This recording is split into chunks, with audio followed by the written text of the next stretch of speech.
Liftoff will start in T-minus 10 seconds. 10, 9, 8, 7, 6, 5, 4, 3, 2, 1. We have ignition. It's time! 17 seconds from Game 7 or from championship number 6. Jordan, open, Chicago with the lead! Harper got a piece of it, it comes off. The Chicago Bulls have won their 6th NBA championship. Tying run at second, 2 out. Palmero over the head of Jenks. Uribe charges, throws, out! And the White Sox have won the World Series. To the far side around the 8-yard line to Hester. Under it and to the middle with the 15 to the 20, breaks free to the 25 to the 30, to the outside, 40, midfield, 40, 30 to the coast, 20, 15, Hester 5. Oh! Touchdown!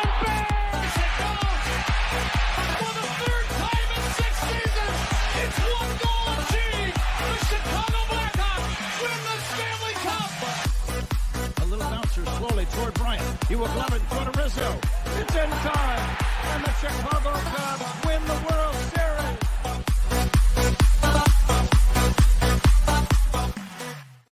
What up? What up? What up? Welcome to Shawn and Maya in the morning on this House Music Monday edition for the SuperBack Shawn Sierra. Thanks for tuning in. If you're watching us on Facebook Live, well then I guess you found us on Facebook. And if you're not following us on Facebook, what?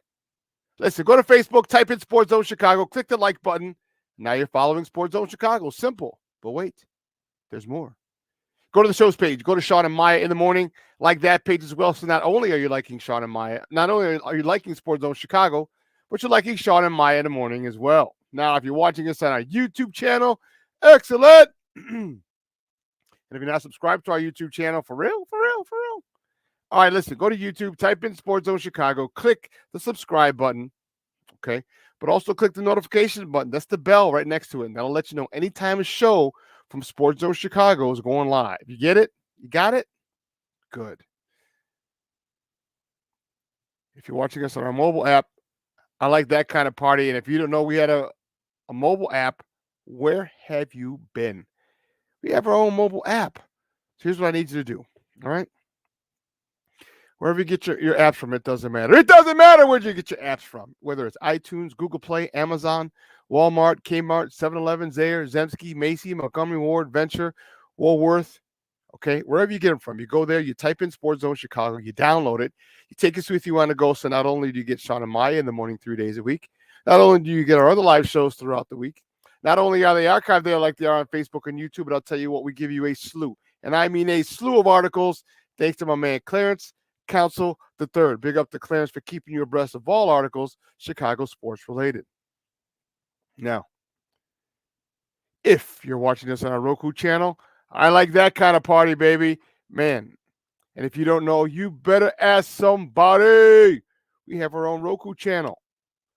Man, look at Justin Fields is happy. He's like, I'm going to be in Chicago, and Sports Zone Chicago has their own Roku channel. Look at him. He's jumping up and down. That's what he said. So here's what I need you to do.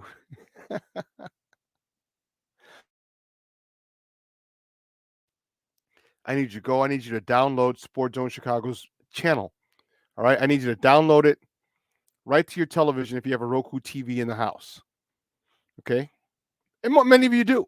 So go and do us a favor, do us a solid, download our channel. Put it right next to Netflix. You probably watched Griselda this weekend. I know I did. I watched me some Griselda this weekend, boy. Yeah. Griselda Blanco was a bad girl. Put it next to Hulu, put it next to Prime Video, Disney Plus, Stars. I saw the latest episode of Raising Kanan, Paramount Plus. Man, just put it right there, right in there, and you can watch it on the big screen. Hell, we're on the big screen, right? Mickey Ficky now. Now, you can also tweet the show. You can tweet us at SportsZoneShy, that's CHI, at SportsZoneShy now. If you want to follow me, just me, personally online. You want to know what I did? Well, let me tell you what I did. You want to know what I did? Well, here's what I did. I made it nice and easy for you folks. Nice and easy one handle. At the bottom of the screen, you can see it. One handle for Facebook, Twitter, Instagram, Snapchat, and TikTok. All one handle at the Shawn Sierra. If you want to follow my lovely co-host Maya Akai, you can follow her on Facebook and Twitter at The Sports Chica. And if you want to follow her on Instagram because you're an IGer and you do it just for the gram, we'll just follow her at Maya_Akai. It's MAYA_AKAI. We have a phenomenal show, but I need you to get interactive. So listen, whatever platform you're watching us on, whether it's Facebook, whether it's YouTube, whether it's our mobile app, if you have a question or comment on that platform, it'll come up here in the thread. We'll put it on the screen. We'll incorporate it into the show. And that, my people's in the struggle, that is what makes this the best Chicago sports talk show around. The morning sports talk show around is you. So bring them all, baby. We want everything. All your questions, comments, smart ass remarks. Ain't nobody scared over here. Like The Rock said, baby, don't sing it. Just bring it. I am fired up.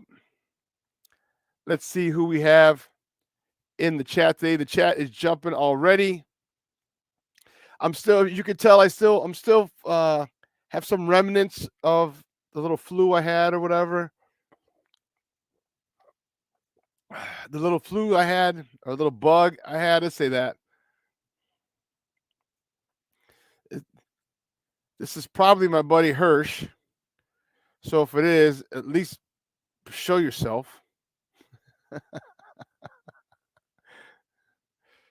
How, anyway.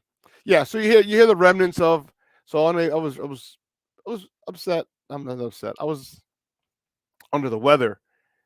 And it had to be pretty bad for me not to do the show on Friday. I was frustrated, but it really was nuts. So, and if you follow me on Facebook, you'd have seen that I posted a COVID test, but it looked like a pregnancy test. Some people were trying to be funny, like, "Oh, I thought you were pregnant." I'm like, and so I was like, I did too. It was a tense one. Once I got the one line, I knew I was in the clear. But yeah, no COVID. So I've just been taking care of myself. The cough that I have is way less severe. This morning, it was violent on Wednesday night, Thursday night, Friday. It started easing up Friday night, Saturday, and Sunday. I would cough like 4 or 5 times in a row. My abs were sore. My abs were sore from the coughing. You know how it is if you're coughing. It's coughing and sneezing. We've all been there from our our partying days, our dry heaving days. We've been there. We've been there. It just took me back to 2 weeks ago. I mean, beginning of the 2000s. My late 20s, early 30s.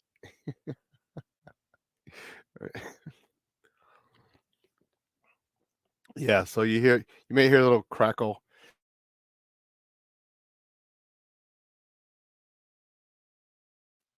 You may hear a little crackle in my voice. All right. So, pardon moi. But yeah, we're working through it, and there was just so much happening yesterday, especially, but in the world of sports overall, that I just couldn't. Like, I can't. And plus, I missed it. I missed talking to you guys. I'm telling you what. There's nothing. Let me take that back. There are few things. By few, I mean I can count them on one hand. Few things that I enjoy more than coming and talking sports. Few things.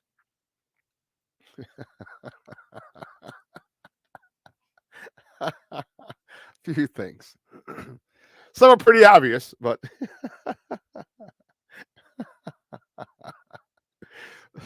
you count them on one hand. Sucio.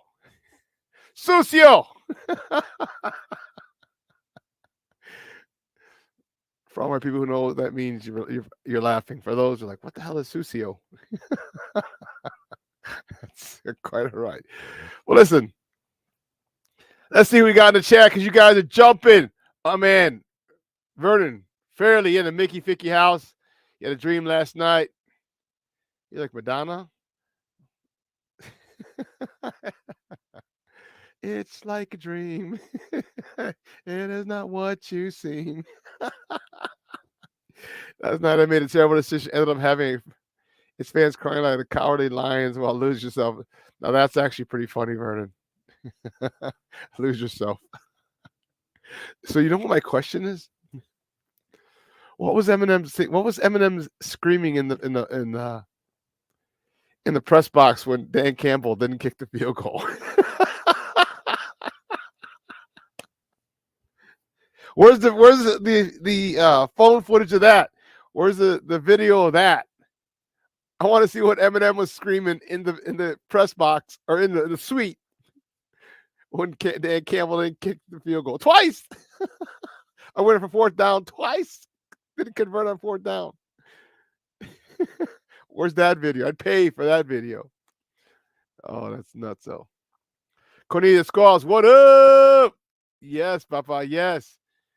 Yes. The Bears are close. People, go ahead. You people can laugh, and you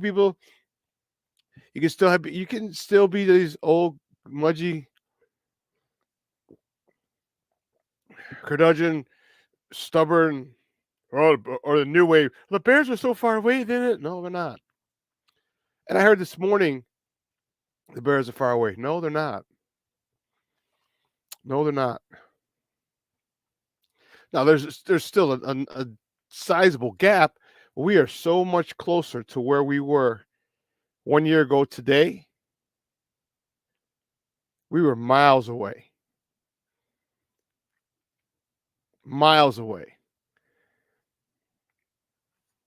We're so much closer today. But I digress. That's probably my guy Hirsch. I can almost guarantee that's my guy Hirsch. Facebook user. Brian Hendren in the house. Good morning, Papa. How are you? Thank you for tuning in. Patty Lara in the house. You know what? It's House Music Monday. What you know it is, baby. You know it. Thank you, Patty, for tuning in. I appreciate it. Cornelius Squalls in the house. Brian Hendren in the house. My man, Luis Mejia in the house. Rise and grind, Papa. Buenos dias. I'm still getting over it. I didn't go to CrossFit today. Just wanted to give it another day or two. I probably won't go to the end of the week, Wednesday, Thursday, and or Friday, or Friday, Thursday, and or Wednesday. Who knows? But yeah, good morning, Papa. Thank you for tuning in. I appreciate it. And let me tell you something. Oh man, my girl Lavette Lee's in the Mickey Ficky house. That's what's up. Thank you for tuning in, hon. I appreciate it. My son Wall's in the Mickey Ficky house. Happy House Music Monday. Oh, man. Hey. Detroit waited until their first NFC Championship game since 1991 to Detroit themselves. They had us thinking, hey, remember I stopped saying Detroit themselves. I stopped saying that. I'm like, man, the Bears are going to Bears themselves. That's what they're going to do. And Detroit reverted back, and we're going to talk about that. We're going to talk about the arrogance, because believe me, I understand why he went. I understand it, but there comes a point in time where, odds don't.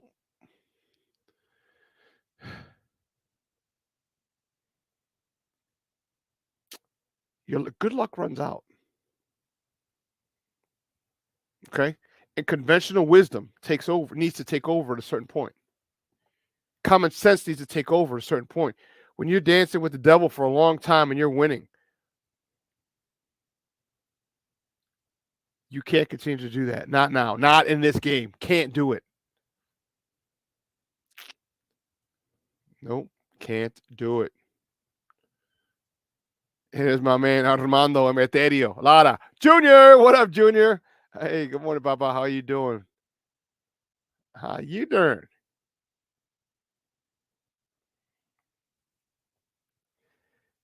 Yep. That's exactly it. And and you know what? They had that right.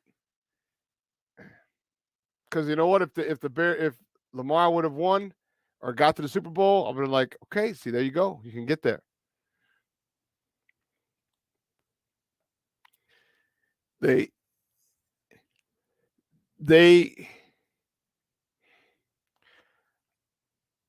yeah, they did.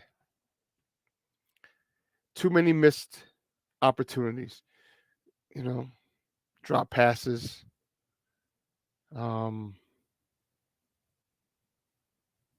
Poor coaching decisions. It's just bad.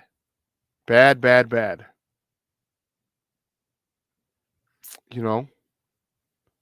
It was tough. Yeah, they choked. No ifs, ands, or buts. No ifs, ands, or buts. They had it. And someone came at me and said, well, because I complained about the penalties. And this is where it bothers me.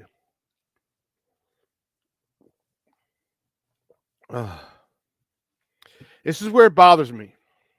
So I'm listening to the radio this morning, and people were talking because the reason I put that penalty was in the end zone on the interception. Okay. On the interception, the receiver was knocked down.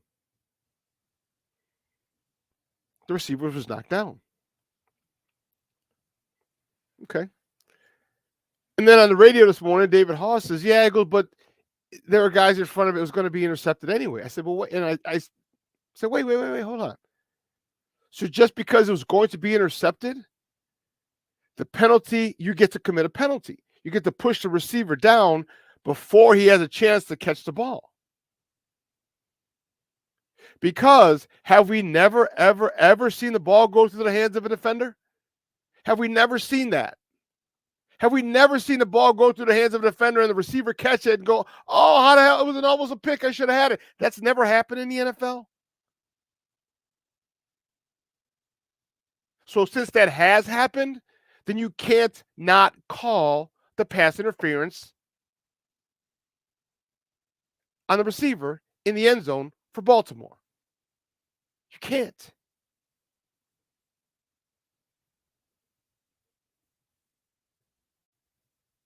You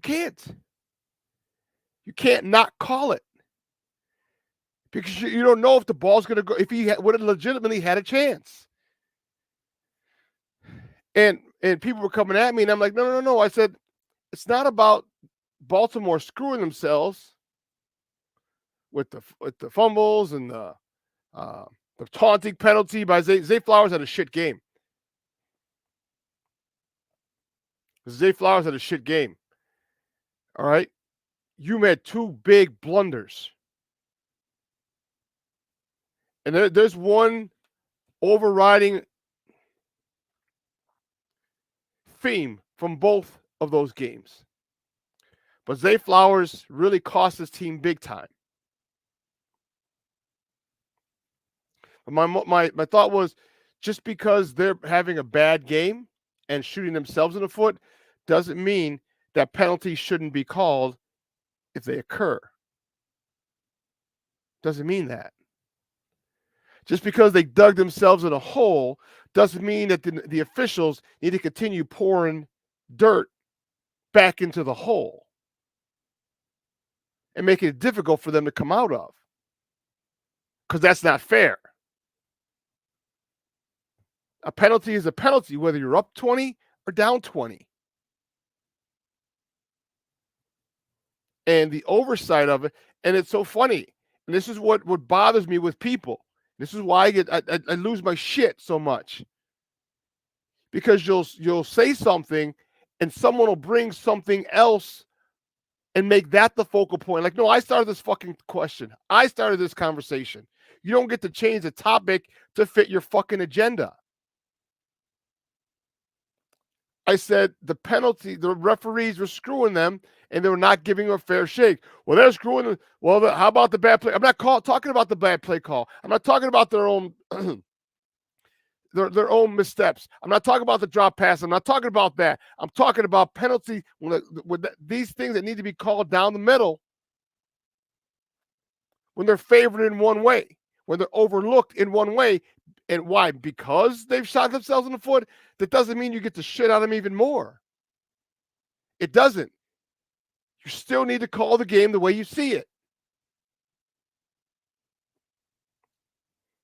That's what was my issue. And when people jump to well, if he would have done this, I'm not talking about that. Well, if they would have stayed outside, if they wouldn't have had a penalty, I understand that. But the point of the topic of my post was this, not what you wanted. You start your own goddamn post and you talk about it on that one. I don't want to talk about it. I'm talking about this idea specifically. If people do that, watch it in arguments. And the thing is, they'll ask you a question. Well, what about this? I'm not talking about that. I specifically said this. So don't let people deflect your point when you're talking about something to fit their agenda or to give them a leg up or whatever they want to do, why they want to do it. But I said specifically that the officiating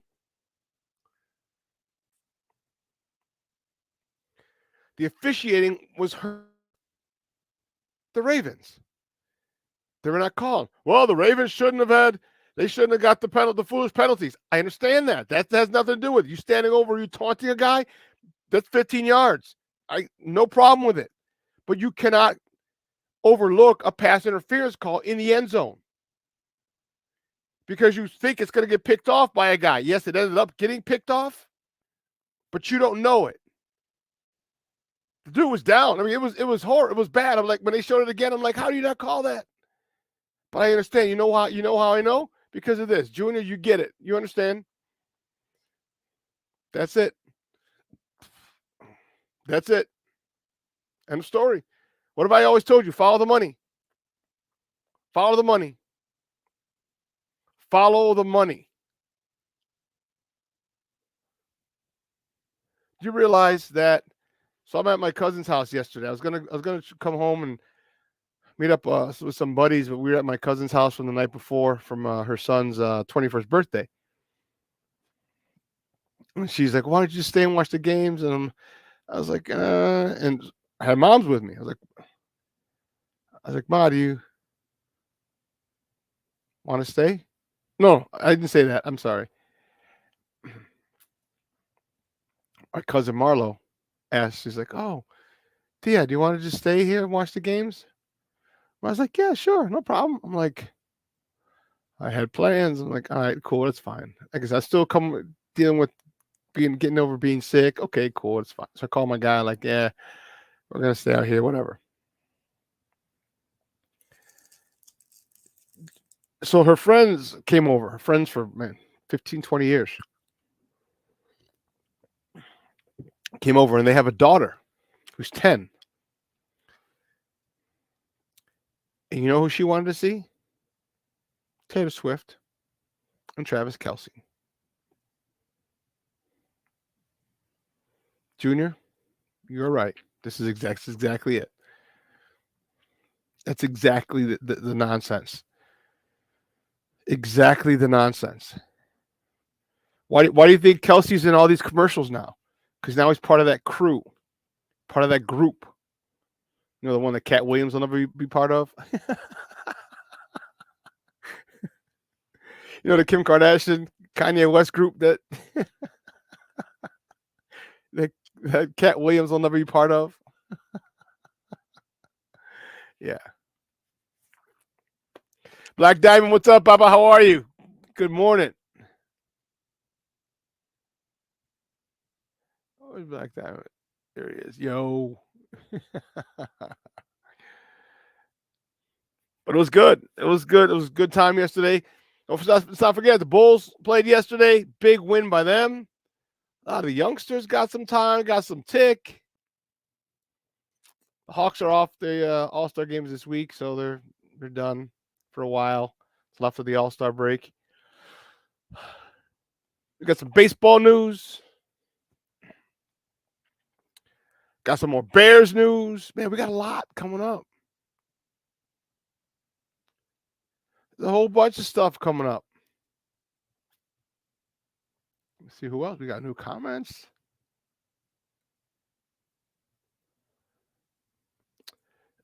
No, I was coming over battling the flu, Papa. That's why I didn't come on Friday. And I was saying, you got in late. I said earlier, man. I said, I had to be sick to not come on and talk with you guys. I was sick. I was coughing. They're dry and violent. When it's in the back of your throat and you feel it here. You know what I mean?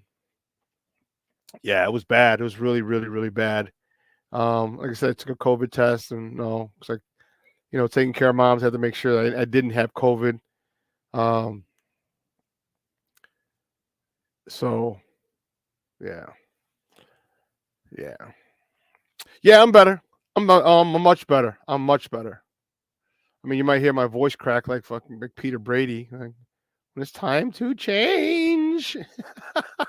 I don't know how old you are, Black Diamond. If you're a certain age, you'll remember that from the Brady Bunch. I told you. I told you it was a close one for a while, Patty. I didn't know. I didn't know. And that one line and one line only came up. I'm like, yes, I'm not pregnant. Oh, and I don't have COVID either.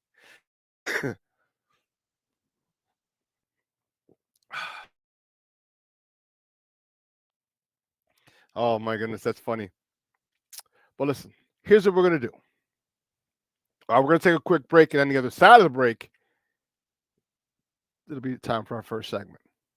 All right, so don't go anywhere, folks. Keep it locked right here. Shawn and Maya in the morning on Sports Zone Chicago. Hey, it's your boy, the Superback, Shawn Sierra, and be sure to follow Sports Zone Chicago on all social media platforms, on Facebook, Instagram, and our Roku channel. You can find us at Sports Zone Chicago, and on Twitter, we are at Sports Zone Shy. Also, be sure to download our mobile app so you can take Sports Zone Chicago with you on the go. Time out. How are you feeling right now? Happy? Excited? Angry? Overwhelmed? One of the best things you can do for your mind health is to name what you're feeling. It can sharpen your awareness and help you talk about your feelings with someone you trust. Here are 3 questions to ask yourself. Where are your thoughts right now? In the past, the present, the future? Do you notice any sensations in your body? Is your heart beating fast? Is there a flutter in your stomach? Or are you fully relaxed? What do you need right now? Time with others? Time to yourself? Remember, there's power in this awareness. So find ways to identify what you're feeling today.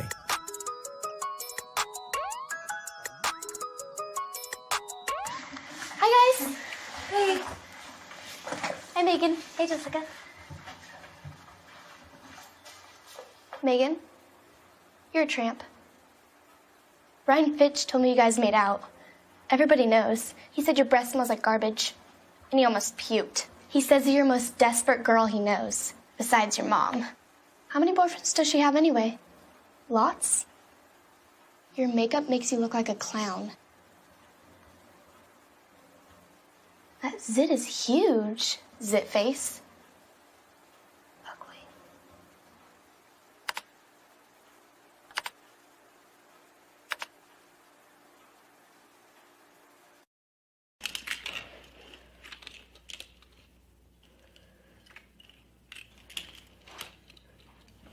Hey, bud, what you doing? I'm playing with cars. Cars? Can you show me what a car does?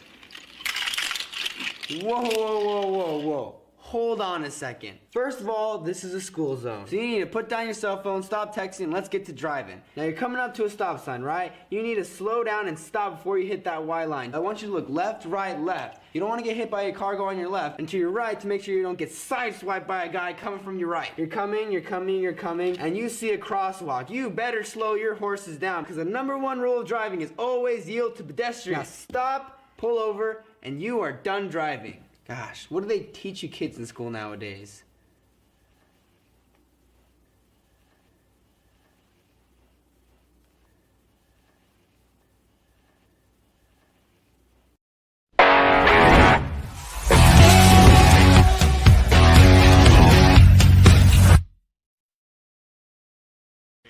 Was at the center of all of that. Tip won by Dosumu, and he jams it. Good defender as well. Oh, there's Phillips! Oh, my goodness. Simons into traffic, and Carter did a good job of securing it. White on the push. Oh, what a feed to Vucevic! Nice. The rest of the unit on the drive. Terry, nice rip. Stacy, Turnover, throw it up. Defense there from Terry, out to Caruso. Got a good look at it, though. He did. Oh, Drummond's there. Go give it up. Lob, Kobe White to the cup. Back to Drummond. I said Julius Phillips. Somebody's going to come to the ball on the backside. They rotate to Vucevic, 5 to shoot. Ayo Dosumu. Oh, game time.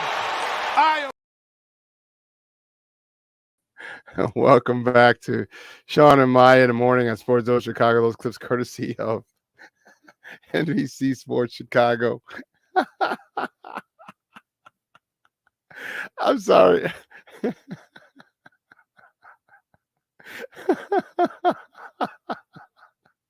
Cornelius, you are a damn fool. So for those of you who don't know, Don Burr is a resident Detroit antagonist. Don Burr is the Detroit antagonist in all of the Chicago football groups. All right? All of them. He's just a piece of work. Let's just say that.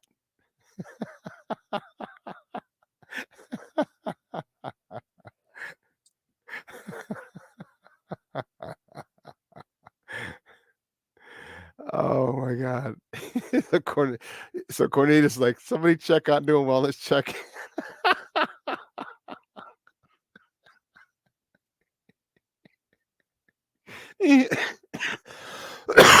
I'm fine until you make me start laughing, Cornelius. Then I have to cough. Oh my goodness. Because I want to know. Obviously, I'll never be able to know, but I want to know what Detroit fans were thinking when he, on both fourth downs, when he decided to go. Instead of kicking the field goal to tie the game,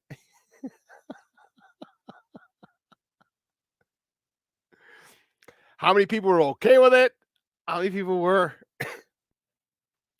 screaming, "What are you doing?"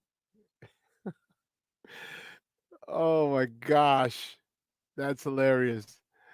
But you know how we do, folks. The first segment of every show is called Top of the Morning. It won't come just when you want it.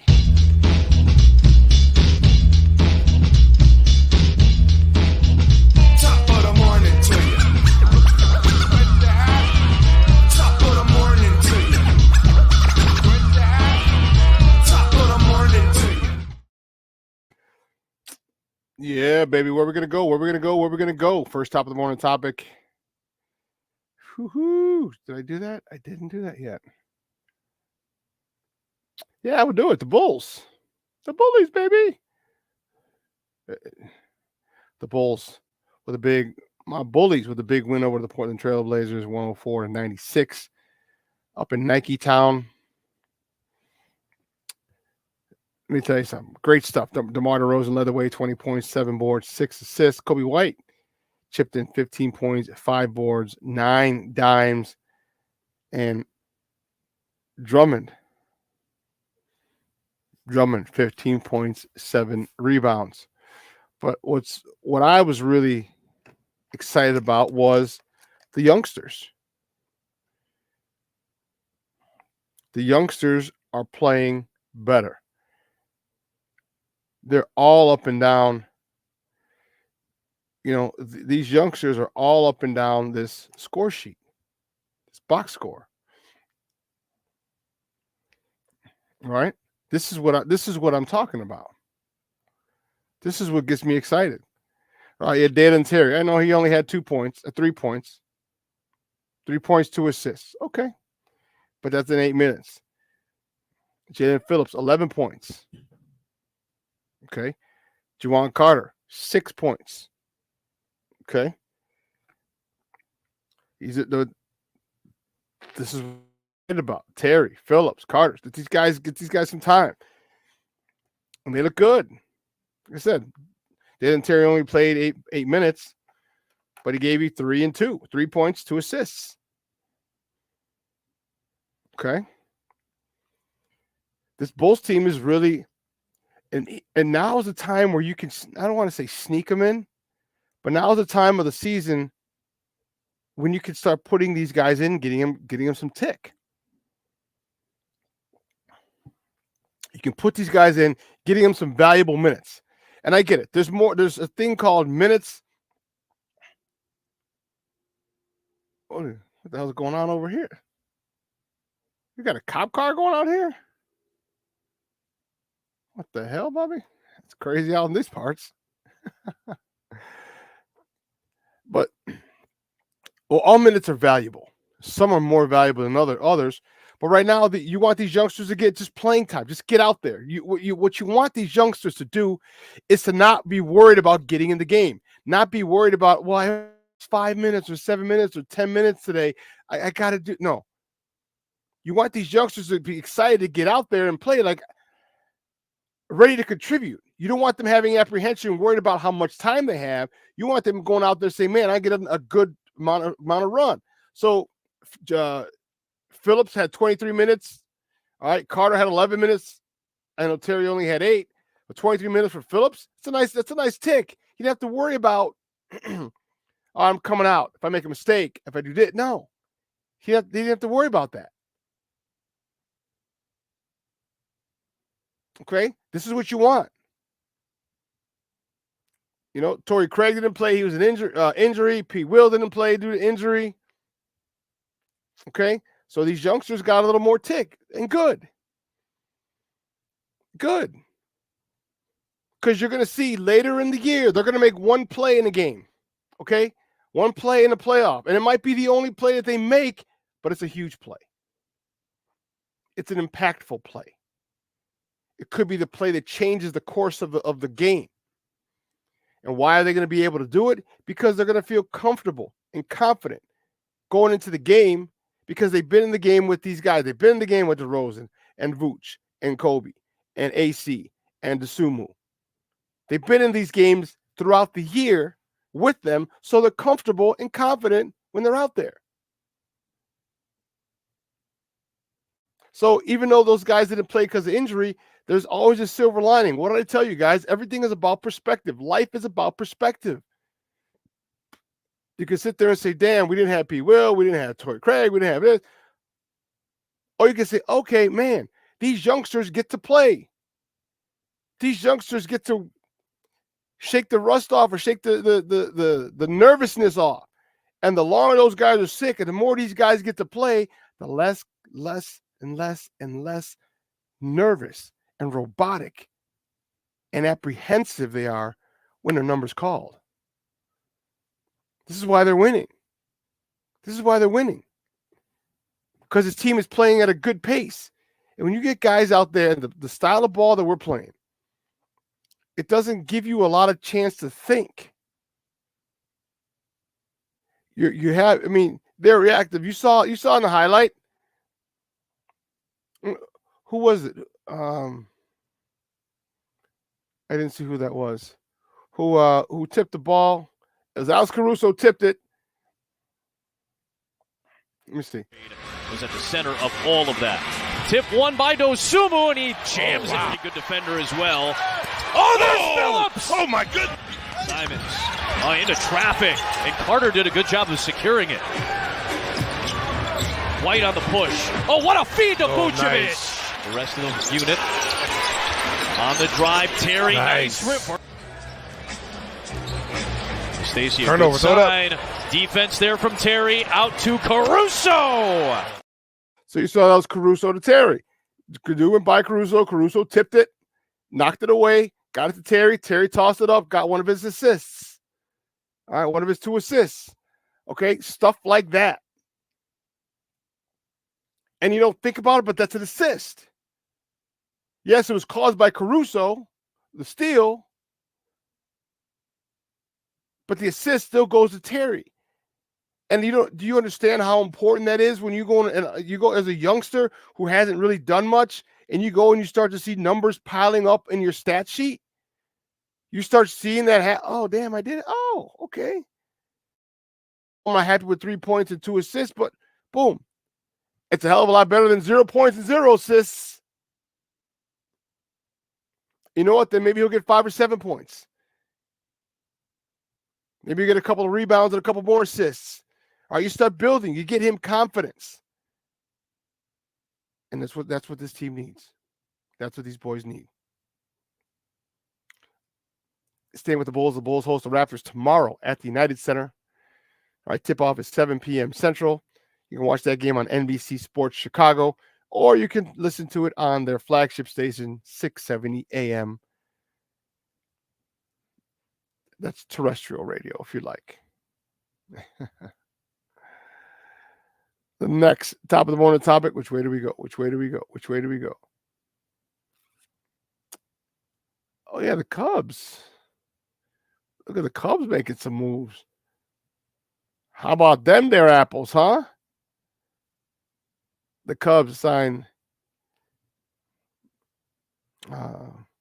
right-hand relief pitcher Hector Neris to a one-year, $9 million deal for the 24 season. It's got an option, a 2025 option. That if he does not reach 60 games or pitch in 60 games, then the option becomes the team's option. However, if he pitches in 60 games or more, then the option becomes his. So you may say, some of you may not know what that means. So here's the deal. If he doesn't pitch in 60 games, then it's the Cubs' choice whether or not they want to pick up his option. So he has no choice whether he comes back to the Cubs or not. That belongs to the Cubs. They can pick up his option and he comes back to the team, or they can release him and he becomes a free agent. But if he hits 60 games, which he has in 6 of his last 7 seasons, 6 of his last 7 or 5 of his last 6. Anyway, I don't want to misspeak. 6 of his past 7 seasons. Okay. Confirmed it with Jeff Passan. So if he hits 60 games, then the option is his. Well, when that means he decides if he wants to stay with the Cubs or not. He decides if he says, you know what, I'm going to exercise my option. I'm coming back for $9 million in 2025. The Cubs have under contract. That's what it is. All right. So the Cubs, if it's under 60, the Cubs decide if they want to pick up his options and bring him back. If it's over 60, he gets to decide. Or he can walk away and say, I can make more money somewhere else. All right, but that's it. They're just bolstering up the back of the bullpen. All right, he's he's probably the top reliever remaining in free agency, according to Jeff Passan. Okay, so c'est la vie. However, keeping with this, next top of the morning topic, according to Bob Nightingale, Bob, a good friend of the program, no team has made an offer to Cody Bellinger. Now, this is where owners and teams, I don't want to say collude, but here's where this could go wrong for you when you're a Scott Boras talent client. He wanted north of $200 million. Well, there's still a lot of concerns with his injury, and he was hurt for 2 seasons. He had one bounce back year with the Cubs this year. He exercised out of that. There was an option he had. He could have come back this year. He wanted to test the market.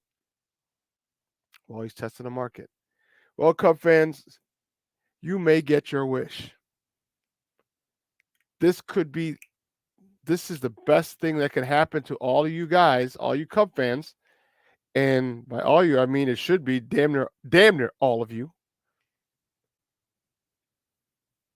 that want Cody Bellinger back. Here's your perfect chance to go get him, and not at his price. Well below his asking price. Because there's going to come a point in time where he's going to like, shit, I need to play.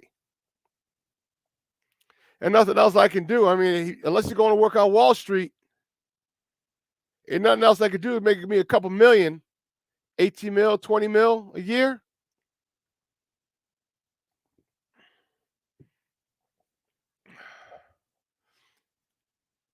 You know, even 15 mil a year. Yeah. So I would think there's an old Warren Buffett saying, when the street is greedy, be fearful. When the street is fearful, be greedy. The street meaning Wall Street, but it can be applied to any genre. They're fearful. No one wants to sign them. So now the Cubs can get greedy. They can say, oh, okay, here's what we're going to offer you. You can go give him. And he has a good rapport here. He likes it here in Chicago. He likes it here on the north side. He had a great year here. He fits in with the culture. He fits in the clubhouse. Go get him. Go get him, damn it. Go get him. Now's not the time to, unless you're, I get it. I mean, you're like, okay, cool. Now you got to figure out what you want to offer them. Because they would say more than 200. Hey, you know what, Papa? You take 180. You get offered 180. You might want to think about taking 180. I'm just saying. Or you can hold out. You can hold out.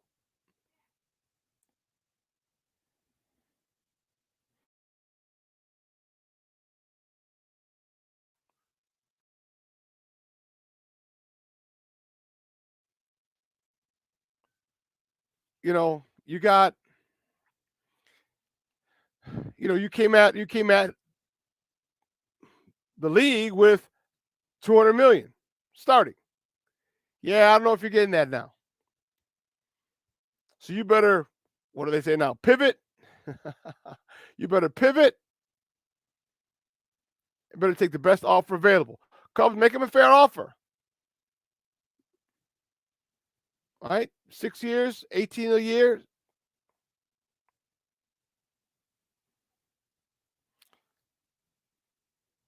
$150 a year. 150 total for what? 8 years. There goes the warden.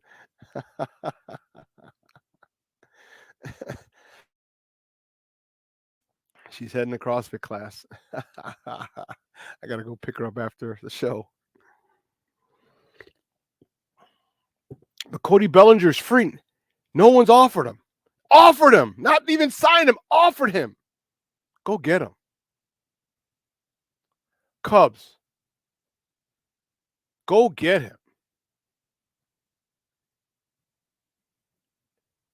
Offer him 180, 190. Might offer 170 and start from there.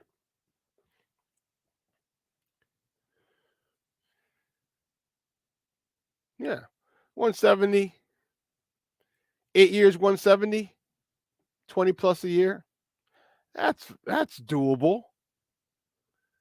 And for what he gave you last year, if he can continue that, God forbid he even gives you more. I mean, he would give you more because he was out of the loop for a month with a sore. Was it knee?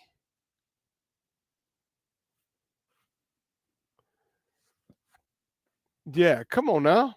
Go get him. Stop this nonsense. Go get him.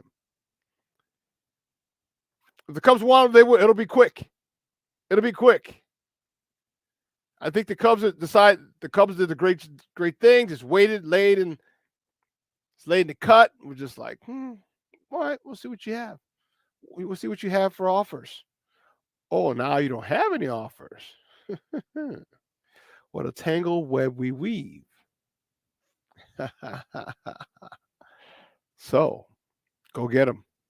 Go get him. You know I can't stand you Cub fans. You know I can't stand the Cubs. But damn it, if there isn't a better fit for the Cubs, if there's a better fit for the Cubs, I haven't seen it. If there's a better fit for this Cubs team than Cody Bellinger, I haven't seen it. Dude, chill, laid back, kind of like California, like, dude, what up? What's up? Whatever. Hey, let me just go smoke a bong. Let me get a hit. Hey, hold on. I'll be right back. I got to park this. I got to go hit this home run. Comes jogging back in. Hey, let me get a drag, yeah? I mean, just so chill. Just like the North Side. The Cubs are definitely more than likely making an offer. Like, oh, okay. Come back to Papa. James, what's up, Papa? Good morning. Thanks for tuning in. I appreciate it. Black Diamond. I know earlier, but I said hi to you again. You can't stop me. AC Adam in the Mickey Ficky house. That's what I'm talking about. Brian Hendren. I said hello to you earlier, but I say hello to you again, baby. It's okay. I don't mind. I don't mind saying hi to people's again. Oh my goodness. Let's see what's the next top of the morning topic. Yeah. The next top of the morning topic, the Bears. They hire a defensive coordinator, and they also hire a quarterback coach for this upcoming season. So they hired their offensive coordinator, Shane Waldron. They got him last week. Shane Waldron is starting to fill out his staff. Filling out his staff includes quarterback coach. Quarterback coach is Kerry Joseph. Kerry Joseph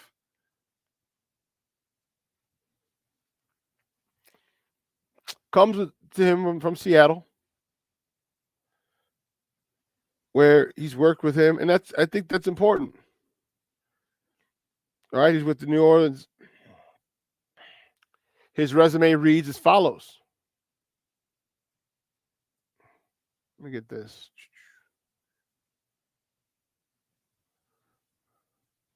Man, this chat line is jumping. Whew, I like it.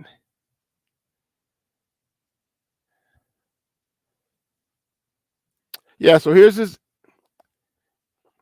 So in 2014, he was a training camp intern with the Saints. I don't know what he did in 2016 or 2015. It looks like he was out. But he was the co-offensive coordinator and wide receivers coach at McNeese State. 2017, he's a training camp intern with the Tampa Bay Buccaneers in their program. Then in 2018, he was the interim head coach, co-offensive coordinator, and quarterbacks coach at McNeese State. In 2019, he's a running backs coach and passing game coordinator for Southeastern Louisiana. And in 2020, he was an offensive assistant for the Seattle Seahawks. In 2021, he's the assistant wide receivers coach. In 2022 to 2023, he was assistant quarterback coach, all with the Seattle Seahawks. This is a resume. So he's been with Waldron for a minute. He's been with him for a minute. That's good. That's good. I think that their ideologies will be in line. I think it's a great thing. But let's not get it twisted, though. There was another position that was a huge hire, a huge need. That was the defensive coordinator, and they did it. The Bears hired Eric Washington, the former Buffalo Bills defensive line coach, to be their new defensive line coach and their defensive coordinator. However, it seems Matt Eberflus will still make the calls, but having this guy here is going to be a huge help. when Matt Eberflus is CEOing or he's working with the offense, this guy is worked with Lovey. So this is a situation where you got a guy who's respected here in this throughout the league. The things that the people have said about him, pretty impressive. Pretty impressive. So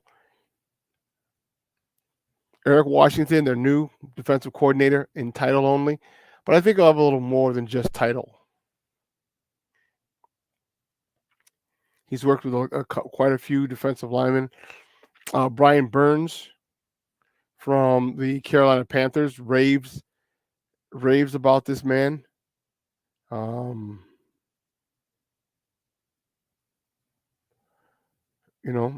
think it. Where'd you go?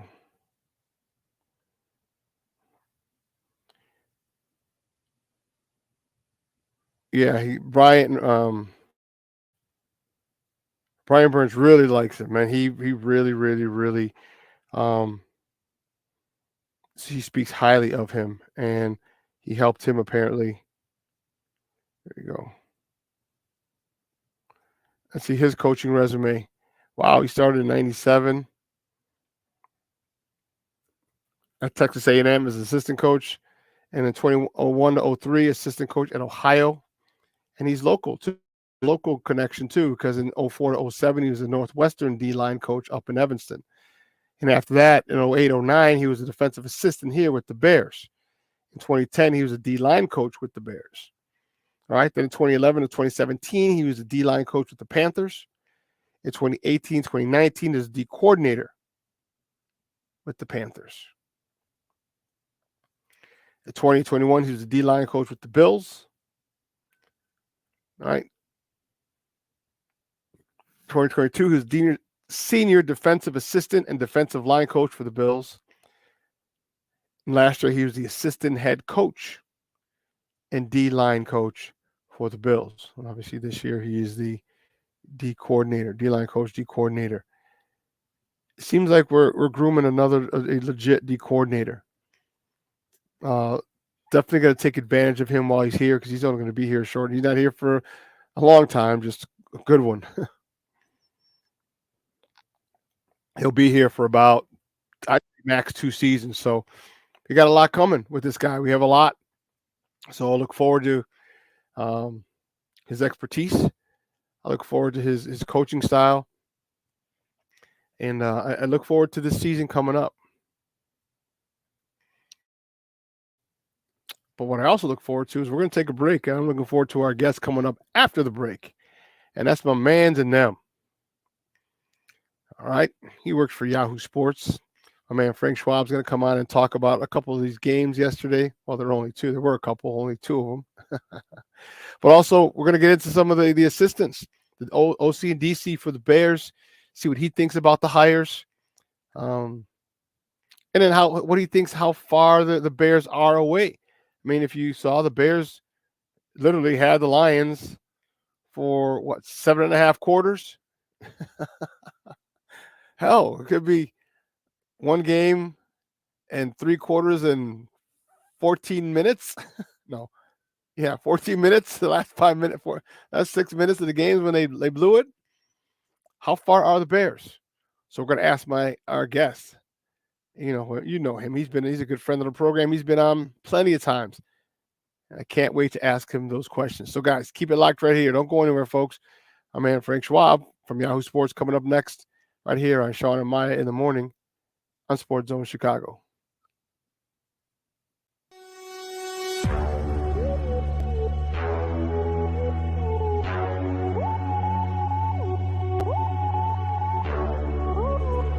Fields a run for 17. Back he goes. Here comes Chubb. There goes the ball. Touchdown! Jones about at the left tackle. Time for Fields. Now he'll accelerate to get the first down. Break tackles, and he's off to the races. Oh, he got a terrific block. For every generation, it has started with the call to serve. discovering the purpose and the belonging earned with the title. Learning to dig deep and push through adversity together. Defending our nation and its people. It is a life of great worth and reward. But Marines are never really finished serving. Their commitment comes full circle, visible in communities across our country. This is Semper Fidelis, always faithful, always Marine, marking a path for the next generation. So I've come up with a family emergency plan. Great. What is it? It's difficult to talk about, so I'm not telling you. How will we know what to do? You won't.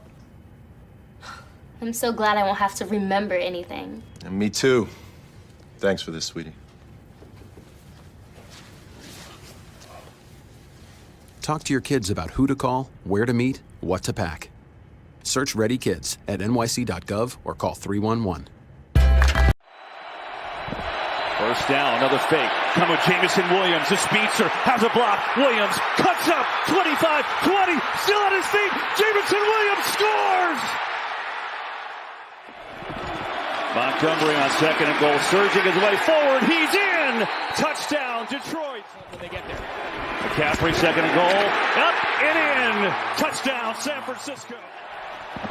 Now it's Gibbs. Trying to get to the edge, gets a block from the quarter, makes a man miss. Gibbs, inside the 5, touchdown, Detroit! Here's Purdy, looking, firing end zone, caught! Ayuk, touchdown! Badgley gets into it, high and over, and it's loose, ball loose. Kittle's gonna pick it up, and that'll be that. Welcome back to Shawn and Maya in the morning in Sports Zone Chicago. Those clips courtesy of Fox. That was the NFC Championship game yesterday. Woo-wee! It came down to that and a couple of ballsy calls. I'll tell you. Woo-wee! Man, oh man, oh man. We're going to talk about it with my next guest, but he's a good friend of the program, and I can't wait to get him on and ask him these questions. He's a writer over at Yahoo Sports. Excuse me. You can catch him on Twitter at Yahoo Schwab. Guys, just welcome back to Shawn and Maya, Frank Schwab. Frank, what's up, Papa? Good morning. Going on? How you doing, man? Good. Just getting over the remnants of a little flu, little bug type deal, but I'm good. It's good. It's good.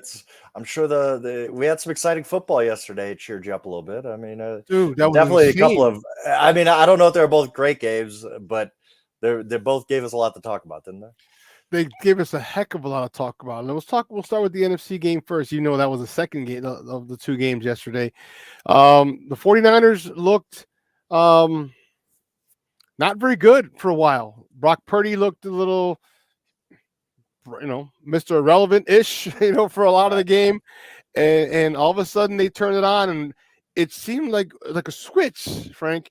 Like when they started, who did he hit? Was it Ayuk he hit? Yeah, Ayuk on that miracle play, yeah. No, but it was one where he just stood up and threw the ball, and I was like, whoa, where's that been?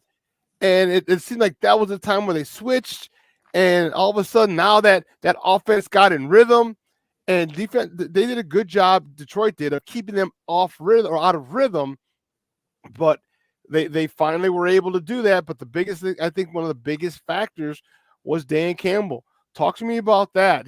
2 fourth down conversions he failed to get. Refused to kick a field goal.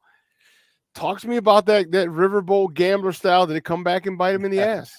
Yeah, I mean, we all know by now Dan Campbell goes for it on 4th down more than any other coach, and it's really, I struggle with this because I believe in analytics. I do, but I also think there could be some nuance in it when we're talking about. A lot of the analytics guys will say, well, of course, Dan Campbell needed to go for it. The win probability was 63 versus kick and field goal 62. We're talking about very small margins here. This wasn't some, you absolutely positively have to go for it, right? I get it. They got a good play. Just Josh Reynolds dropped it. We're talking about the first one now, which I think was the more egregious one. I think the first one was the one that really bothered me because if you kick a field goal there, they had just kicked a field goal, get a little bit of momentum. You kick one right back, you go up 3 scores. I think that then the doubts start creeping in their mind a little bit. Whereas the moment that pass hit the ground, I'm sure I was not the only one who thought this. I thought 49ers were going to win. Like I thought like immediately like, yeah. And then the Yahoo play happens. You're like, okay, here we go. And then Gibbs fumble. Look, it wasn't just 4th downs. I get that. But I just think the whole atmosphere of the game changed on that 4th down stop. It gave the 49ers life. It gave them hope. And that's stuff that doesn't necessarily come into the numbers, right? Like you can't quantify that. So I thought that was the one. Just kick a field goal. It's fine to take points. I think we've gotten to the point, and there's this analytics battleground, right? Where and some people have pointed this out. I basically agree with it. Where when was the last time the Fox put up any of those graphics or CBS or whoever, and it said punt here or go for the field goal here? It always says go for it, right? Like you always talk yourself into going for it. And I think we've made some strides since Doug Peterson really made this a thing in 2017 of it's not a gamble to go for it on 4th down and 1 and the opponent's 40. Like that makes sense. It always has. It just took a long time for coaches to come around to it. It's now these type of decisions where you're just giving up points. And old guys like us, remember, you always take the points. And the old adages, you take the points on the road and whatever. I just thought at this moment of that game, you get back up 3 scores. Bingo. You're feeling really good about yourself. The crowd's not in it. They still have a big crowd, a hill to climb. The latter one, they passed a 48-yard field goal, which is not a gimme, obviously. You'd hate to kick right there, miss. I still think they should have tried to field goal there. I think that one's a little more murky. But, yeah, Dan Campbell's got a lot to answer to. And, yeah, you look back, and it's going to be this is kind of the first real issue of the analytics era, I like to call it, the last 6-7 years since Doug Peterson again. Where we're talking about this all the time and going for 2 when you score after you've been down 14. Should you go for 2 and try to cut it to 6? Should you go for it on 4th down in this situation? These are all new conversations. And this is the one where it's really going to be a battleground between the analytics people digging in and saying, look, the percentages said 63% win percentage versus 62. You got to go for it versus the other type of people who are just completely anti-analytics, and then those of us in the middle like me who just am like, I get it on one way, but I still would have kicked the field goal right there. Yeah, I think you and me both. I can look at analytics to guide me, but my decision is a gut. At that particular point, you go up 3 scores. There's no, I don't give a damn what analytics say. You can take those and shove them where the sun don't shine. But you go up 3 scores means you got to come down 3 different times to score. All right, 3. And also, one more thing, Shawn, too, and I think you'll agree with this. I think Dan Campbell got too caught up in his own identity. Like, I have to go for it. This is who I am. You know what? That's fine. You know what else? You've never been up 14 points in an NFC championship game. Bingo! You got to win the whole. Yes, it's all. Everything's different. Everything's situational. And I think he got too caught up in the noise. Not necessarily but like his own thinking of this is who I am. This is who we are. We have to go for it here. No, you don't. You really don't. You can kick 3. It's okay. Nobody's going to mind if you're holding the trophy at the end of the game. Yeah, but you're lucky because you kicked a field goal. No one gives a damn. You're hoisting a trophy. That's it. And that's the thing, Frank. So many offensive coordinators, and he's not calling the plays, but so many, they get caught up in being the smartest guy in the room or him being we have the biggest balls in the room. Like, we're going for it. And sometimes you have to play smart football. Smart football would have been go up 3 scores, make them come down the field 3 different times. And he didn't do it. He got caught up in his bravado. He got caught up in his aura. He got caught up in the 62 times that he did go on 4th down in the season and got it. He got caught up in all that. And that's where you got to have a coach and in your ear say, hey, stop it. Or you got to have that conversation saying these are situations that could come up in the game. Yeah. I'm going to tell you need to go for 3. Go for a field goal, put them up 3 scores. And I don't care what you're telling me. I'm going to keep screaming at you to kick the field goal. These are things that have to happen during the week. And man, it was unfortunate because I was saying my monologue. I'll never obviously know. I want to hear what Detroit fans were saying when he didn't kick the field goal. And I was like, what? Like, what was Eminem saying in the suite? And I think what it boils down to a lot of times too is these guys, a lot of the people who are pro go for it and the go for it revolution and all this. Yeah. They think about what happens if you make it. What happens if you don't? Like we both talked about, both of us, we watch a lot of football. I think I know football pretty well. You definitely know football very well. We knew immediately when they didn't get it, the whole tenor of the game changed. Yeah. What happens when you don't get it? Like I get it sometimes when you're at the 1 yard line, you're gonna pin them back, whatever. In this situation, when you don't get it, I thought that they didn't consider that enough. And also I hear a lot about, well, this is what got them there. They have to be who, you dance with who brought you, all this kind of stuff. No, you really don't. Again, everything is situational. Just because this is quote unquote who you are, this is your identity through the season, doesn't mean you're making the exact same decisions when you're up 14 in an NFC Championship game. I get it too, that just the scope of the game doesn't necessarily matter. If you're going to do this week 7, you should do it week 10. You should do it in the NFC Championship game. I get that too, but there was just something to be said about that moment. The first one, anyway. Just take the 3, hold them at arm's length, because you understand the kind of the psychology almost of it there. The fans, the crowd, the players on the other side, that all of a sudden you're gonna be like, man, we're still down. We're still down 3 scores. This is not great. Whereas down 14, I think the 49ers were like, whoa, we're in this thing. We just scored a touchdown right here. We're down 7. Let's go. This game is wide open now. Yeah, score quick, turnover. All of a sudden, boom, we're all of us, and it was tied. And that's what it was. So unfortunately for Detroit, they waited for a long time to really have a brain fart, because they as much as I hate them, Frank, and I don't really hate them because they've been who hates the Lions, right? So yeah. But as much as I don't like them, because as much as they annoy me because of our division, it's what you get.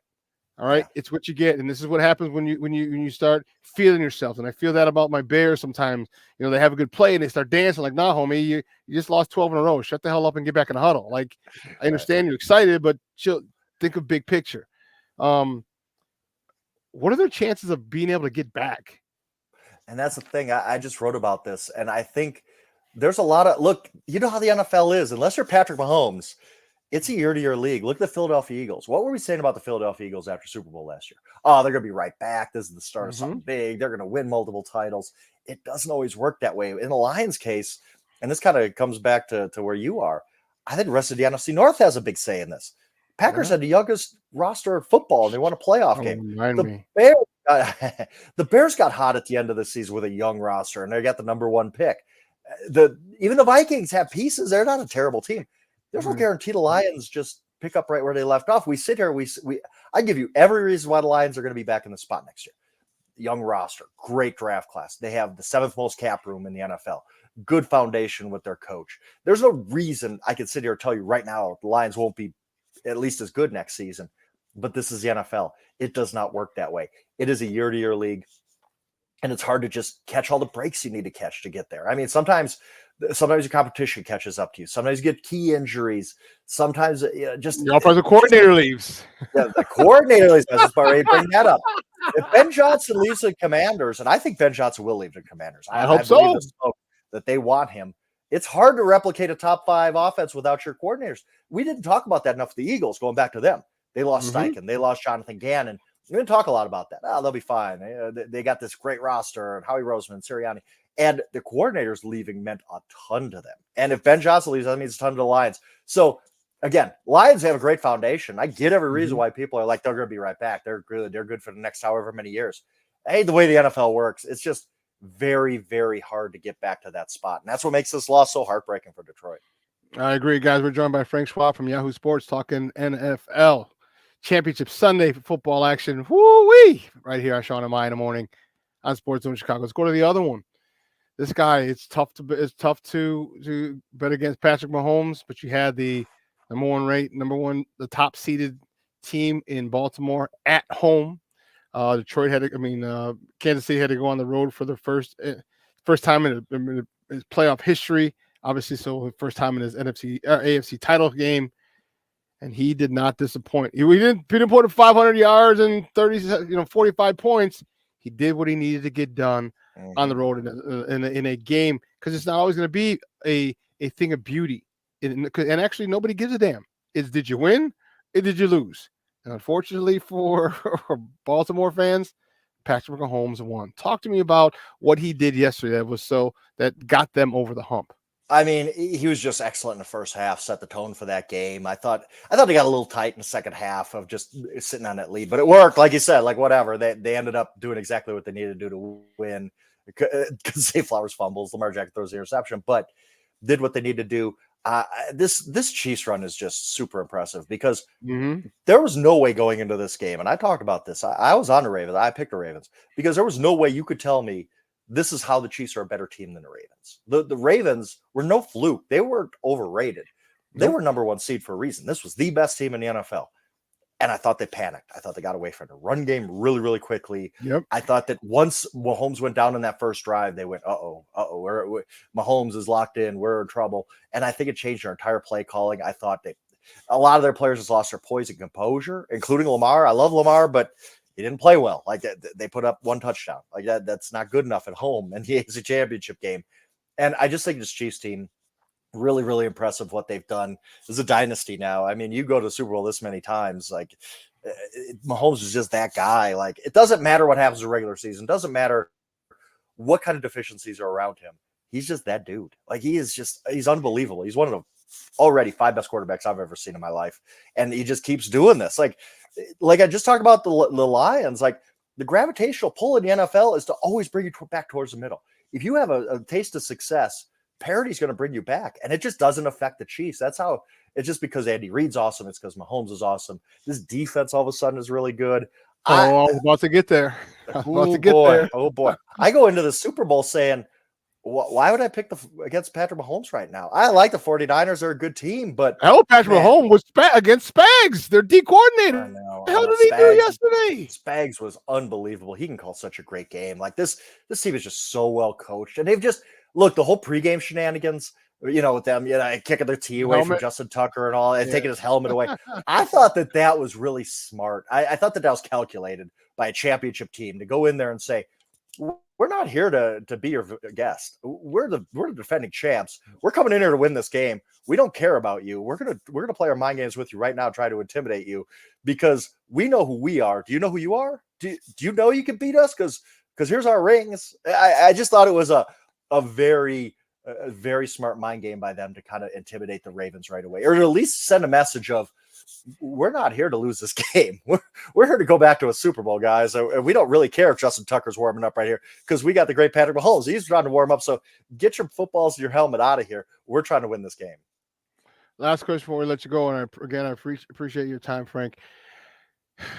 How soon will the Ravens get back? I know. And that's the thing. They have a lot of defensive free agents. Geno Stone, Jadeveon Clowney, Patrick Queen. They have just a group of guys that don't have a lot of cap space. And again, it's the competition you got to factor in too. Joe Burrow's going to be back next year. The Browns are a pretty good team. Yeah, even but Joe Burrow lost his boy Callahan. He's not there, so we're going to see how that's going to work. He might lose his boy T. Higgins too, but we'll see. It's the AFC. It's hard. There's Josh Allen, and even CJ Stroud is there now, and obviously Mahomes. So the Ravens have this great foundation, MVP quarterback, awesome head coach, but there's just no guarantee you're going to catch the breaks. Look at last few years before this year, Lamar gets hurt at the wrong time and you don't make a playoff run. What if that happens again? You don't hope for it, but this is the NFL. Things like this happen. Yeah. So I think the Ravens have a great foundation, are a great organization, are always going to be competitive. But again, getting to this point where you're at home in the AFC Championship game, that ain't guaranteed to anybody, man. You know that. I know that. And it's I worry for I think the Ravens are going to be fine, but just you need to catch a lot of breaks to get to this point. And I'm not sure the Ravens can do that as great as they are. And they caught all the breaks this year, and this was their time to deliver. Yep. Everything was set up. Hey, like Detroit, you get lose yourself in one moment and one opportunity, and they lost it. So, Frank, great stuff, Papa. I appreciate it. Do me a favor, let everyone know where they can find you and your work online. Yeah.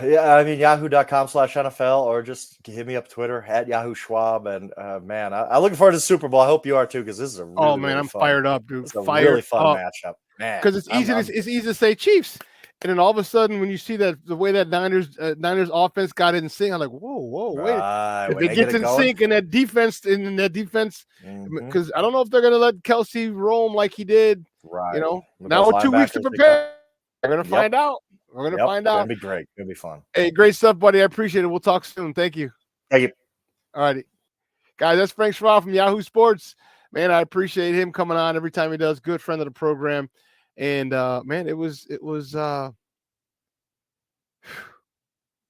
fun. Guy didn't have a dog in the fight. I wanted Lamar to win. I wanted Lamar Jackson to win for a couple of different ones. A couple of different reasons. I mean, most of them social.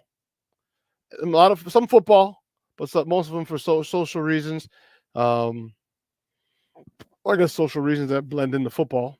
But he didn't. And I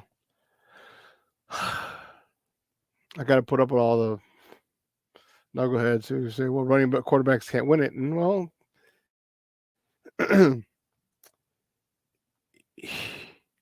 Mahomes is still a running quarterback. He just passes very well. And that's one of my things with my Bears is that we have first of all, a quarterback who's a passer first, all right, who can run, who can run a 4.4. He just needs to be coached. We talked about how coaching is important. And this is what people don't, a lot of people just want to ignore how important coaching is. Okay. And how important being in the scheme is and how coachable you are as a player. So for Justin Fields and our Bears, can Justin run the offense of this new coordinator? That's the most important thing. Okay? Because if he can, people think I'm crazy and people think, oh, you're just saying this because you're a homer. No, I'm saying this because I fucking know football. I've got 45 seasons of football under my belt. And it may sound like I'm a homer because I'm glad that we have someone with Justin Fields' talent. But I also understand what his potential is and realize that the surface hasn't even been scratched.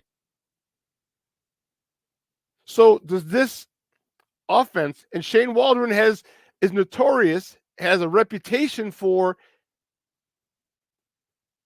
maximizing his quarterbacks, building the offense, calling plays around his offensive plays around the skill set of his quarterback. And if he does this and works with Justin to get to work out some of the kinks that he has, things he has to have him unlearn some of the things he's learned. Instill the quick game, the short game, the slants, all right, the curls, the hitches, the quick outs, all these things on top of his running ability, on top of his deep ball accuracy. I'm telling you, there's nothing Justin Fields can't do. There's nothing. There could be no better quarterback in the league, but everything has to fall into place. Is this the system that he flourishes in?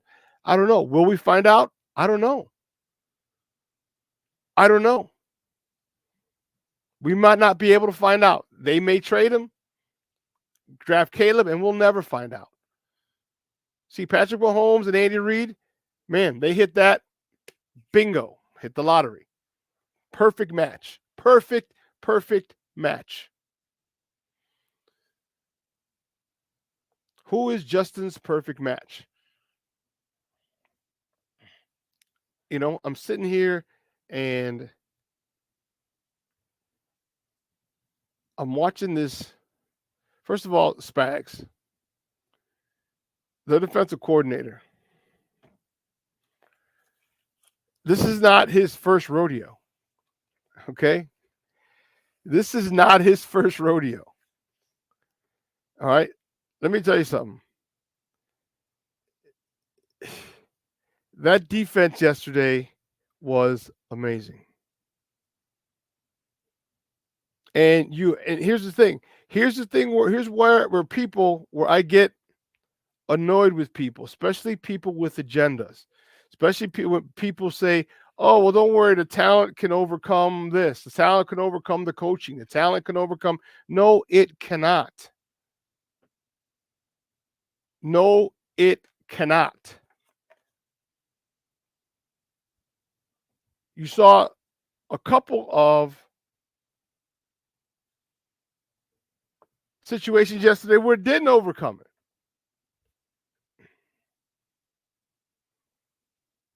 Right? In the Lions game, the going for it on fourth downs. And I get that's your thing. However,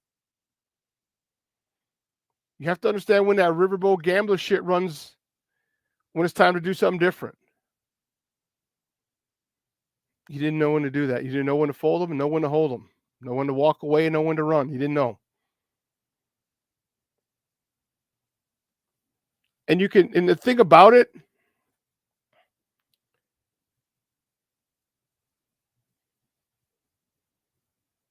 you can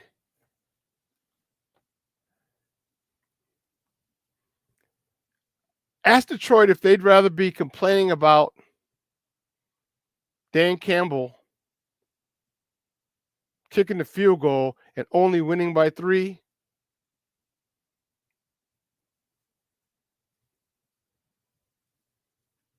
or if they'd rather complain today about what they're complaining about today.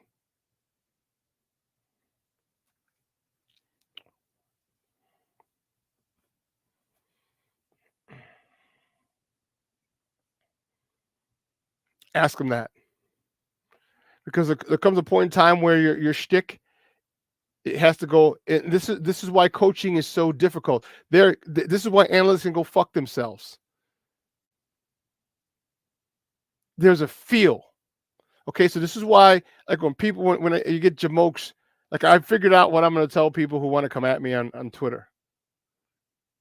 Like, because your level of football is so what did I put? Oh God.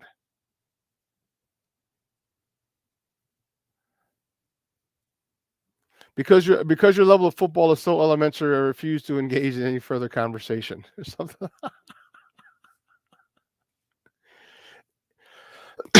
Excuse me. Coaching is a feel. Yes, you have to prepare. Yes, you have to say yes. There's when I say, I don't mean metrics are shitty, and I mean you don't go by them, but you need to understand. Okay, what are tendencies for people? We're all humans. So offensive coordinators have tendencies, defensive coordinators have tendencies. So you have to say, and this is what we did for, in high school. So if we're doing this in high school, you imagine what they're doing in college. Well, it coached in college as well. So, but imagine what they're doing in the pros. So we understood, and when I was a curious, like, okay, from the negative red zone, 0 to 20, coming out of the end zone. All right. I had to say, okay, I was a defensive coordinator. So I had to say, okay, what does the offense like to do from here to here, coming out? I had to call defense. Then 20 to 40. And it was 20 to 40, 40 to 40, 40 to 20, and then 20 to 10, and then actually it was 20 to 10s, and then the goal line.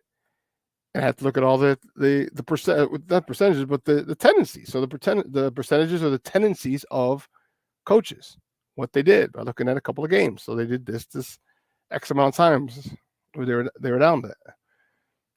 But there comes a time when you got to have a feel. There comes a time where you have to feel. You have to say, no, you know what? I got to do this. I have to do this. This feels right. I think they're going to do this. They've done this a lot. Here, they might try and change something up. So coaching is extremely difficult. It's hours and hours and hours. And so when people make fun of it and like, oh, well, you just coached here, you coached there, you only coached in high school, or you only coached, no one can say you only coached college ball. And, okay, what the hell do I know?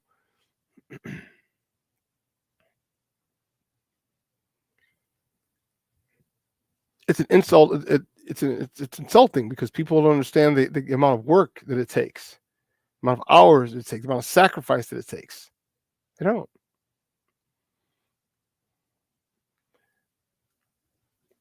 This is a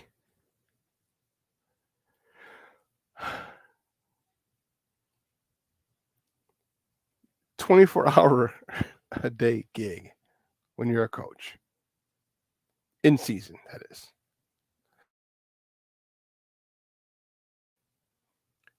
In season. I'm looking forward to this Super Bowl. As I was telling Frank, there's so many different angles that we can look at because we assume Patrick Mahomes is going to raise his third Lombardi trophy. Okay. But what about the San Francisco 49ers? Okay. What about the San Francisco 49ers?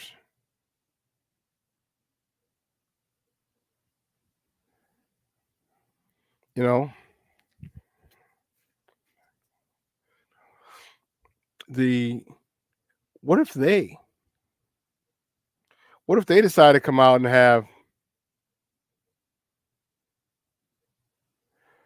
a phenomenal game? What if Steve Wilkes has a game like Spagnuolo does? What if he's able to stop?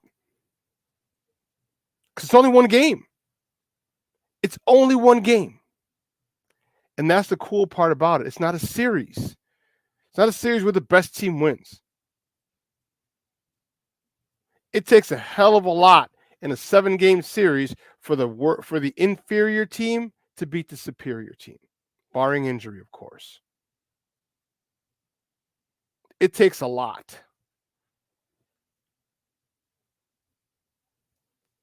The Super Bowl is one game. Like Eminem, you only get one shot, one opportunity. And what if that happens?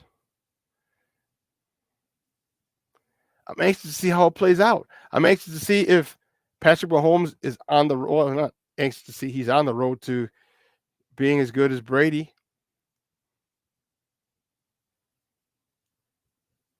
But let's be honest.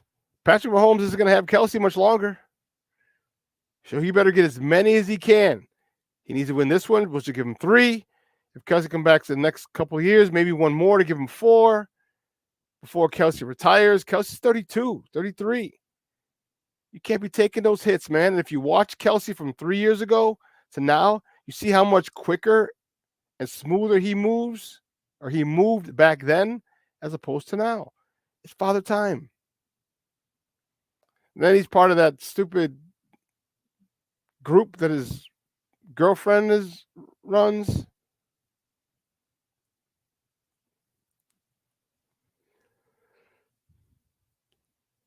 So he's not going to think. No, that's funny. 20 years ago, huh? 24 years ago, he thought about it. Maybe he did. Maybe he did. I don't know.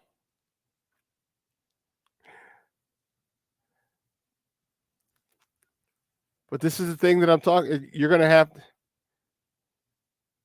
See, people think, and this is why Tom, and I don't know how.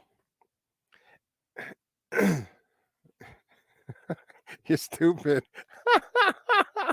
Soak the mom's spaghetti when they palms are sweaty.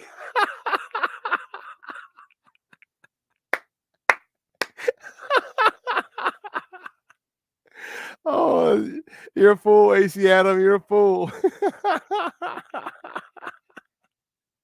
Oh, that's awesome. This is what makes Tom Brady so great.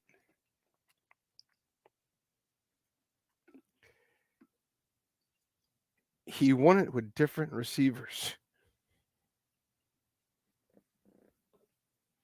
See, what if you recall his first couple Super Bowls, the defense got it. Teddy Bruschi against Wolfolk. Big tall dude with the long legs. I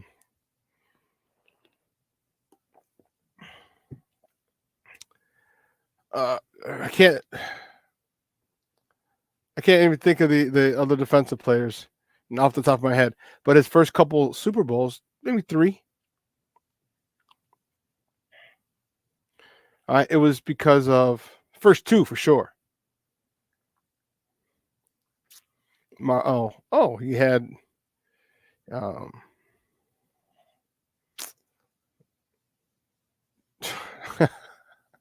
the kid from Marian Catholic, the DB. Oh yeah, Vrabel. Thank you very much, Bruschi, Vrabel. 37, the kid from the Chicagoland area, Marian Catholic. Went to Western. He was trying to knock the ball out of the hand on the helmet catch. I can't think of you.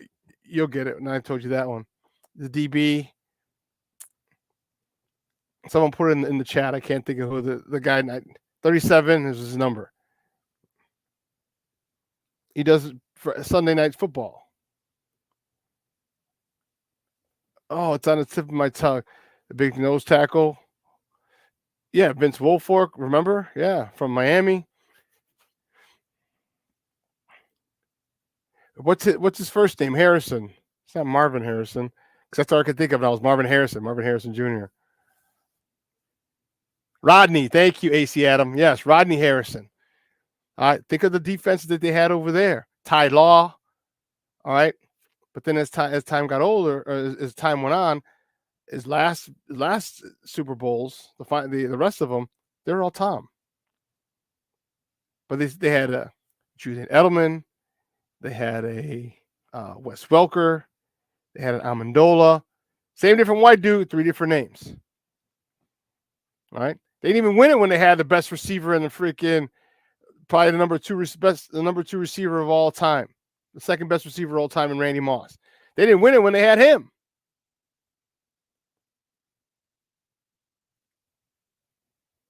It seems like they're doing it a little differently in Kansas City. First couple were, remember the first one was with the cheetah, and they lost. And they go back, and the cheetah's gone, and Patrick Mahomes wins with Willie McGinnis. That's who I needed. Thank you, Brian. And the cheetah's gone, and Patrick Mahomes wins it. Oh, okay, it wasn't because of the cheetahs, because of Patrick Mahomes. And now they're starting to win because of the defense. They only scored 17 points. They only scored 17 points. Scored 17 points, and you gave the ball to Pacheco. You ran the ball. Defense. People who don't think running the ball is still vital in this game, you're nuts. When they won it the first time, Kareem Hunt was the leading rusher in the NFL as a rookie. What, 1,800 yards, something like that? You're like, whoa. They don't talk about that because everyone looks at Patrick Mahomes. But you could sit there, and this is the thing that gets me. It's a passing lead, Okay.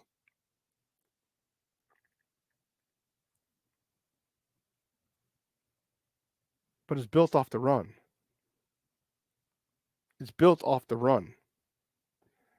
And I think we need another back. Now, can Roschon Johnson be that back? I don't know. I don't have a great feeling about him being a true number 1 back. Like Aaron Jones up in that place up north where the cow tipping, cousin kissing people live.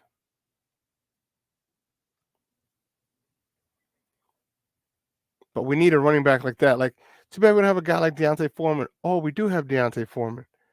I don't know what the heck happened there. I don't know what the situation was. I wish I could find out. I wish I knew. I'm trying to find out what happened with Deontay Foreman. Said, I got a guy who's connected to all of them. I should give him a call and see if he knows anything.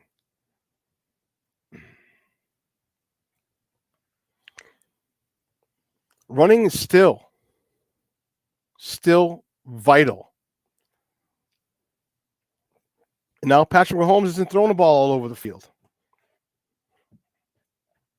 Who did the heavy work yesterday? Who did the heavy lifting? Pacheco. The defense. It's not like, again, and I'm not saying I think Patrick Mahomes is okay. I think he's coming to realize that he doesn't have to be Superman every series. And that's scary. That's really scary. Say, okay, I have other playmakers. I got the running game in Pacheco. I got this phenomenal defense. The play designs that we have are awesome.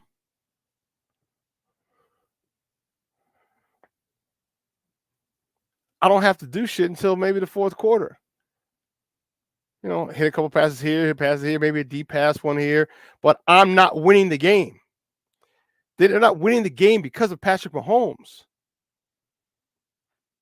He's part of the reason. He's a big part of the reason, but not the way it was before. And I think he's okay with that because for him, he can step his game up whenever it's necessary. He can say, okay, I got you. Don't worry about it.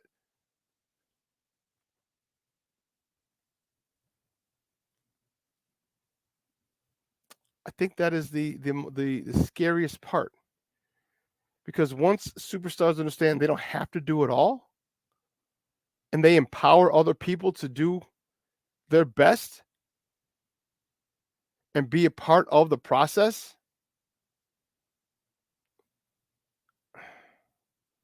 man, look what happened with Mike and the Bulls. Once Phil got Mike to say, you don't got to do everything. You don't have to score. You don't have to play. You can do everything and just kind of lay back in the cut. So in the fourth quarter, when we need you, boom. Sure, not saying don't shoot, but man, take it easy. You can play more defense, but I need you in the fourth. And if that is what Patrick Mahomes is going to do, God help the rest of the NFL. God help the rest of the NFL.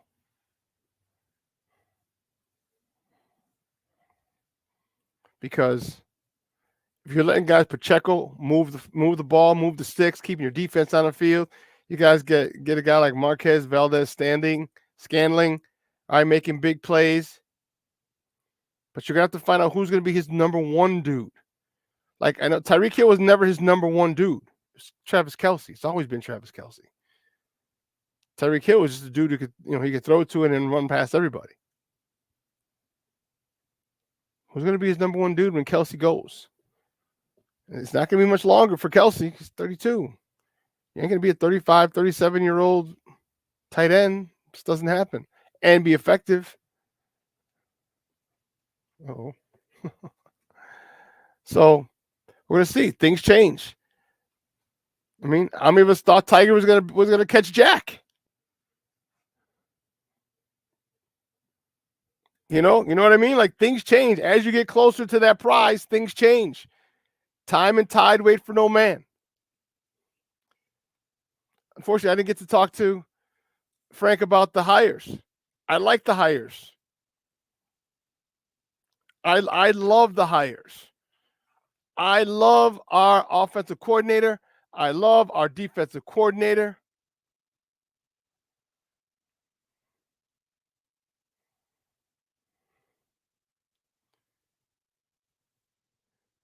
I love it. I love Eric Washington, the quarterback coach. I love that signing. All right, to me, that's vital. That's vital. That is important because this guy has worked with multiple quarterbacks. This guy has had success with multiple quarterbacks. This guy has designed an offense around multiple quarterbacks. This is what I need. This is what I want.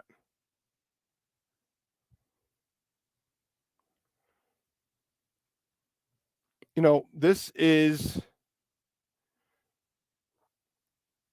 again, I hope this is the guy that unleashes Justin Fields. I hope he untaps him, because let me tell you, and I've said this plenty of times, when you untap this young man, the NFL better watch out. Better watch out.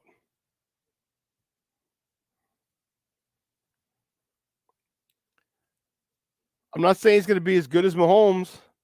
I'm saying there's nothing Mahomes can do that Justin Fields can't. He's just had better players. He's just had better coaching. If you don't believe coaching matters, then obviously you didn't watch any football. You haven't learned anything from me at all. So this is a big year. This is a huge year for our Bears. Aaron Washington is a well-respected defensive coordinator, D-line coach, and he's going to have some studs. Probably going to get some more too. You got Montez Sweat, you got Javon Dexter, you got Zach Pickens, you got Andrew Billings, you got DeMarcus Walker.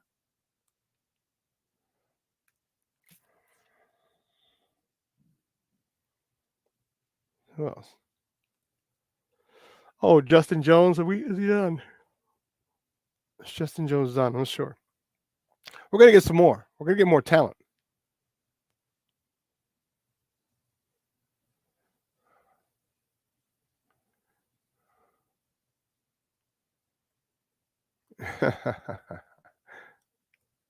Kelsey's last year, he has to carry Taylor Swift's bags. No, believe me, she's got enough money to have her bags and his bags carried.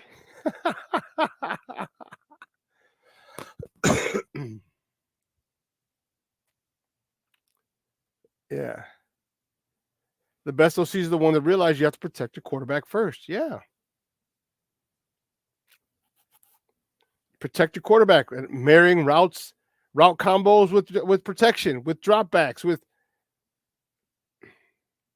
that's a high level of football conversation that people don't want to have, or they can't have. They're incapable of having it.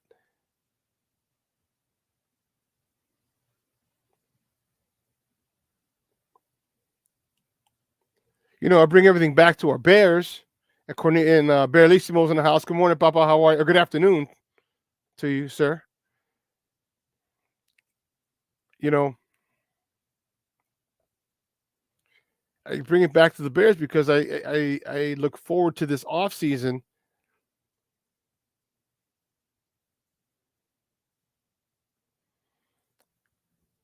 Brian, you are correct.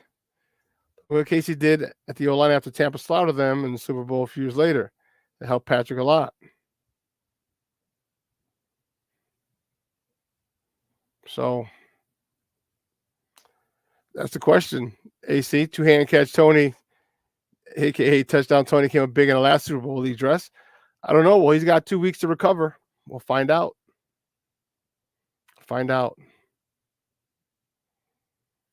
And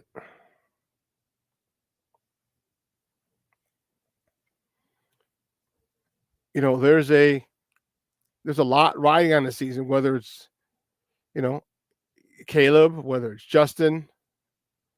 All right, there's still other needs on this team that have to be addressed, other issues.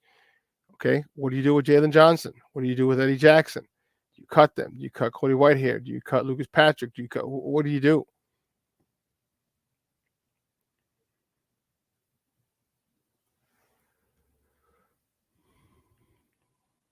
But this has been an eye-opening experience. We talk about the Baltimore team got away from the run a little too soon.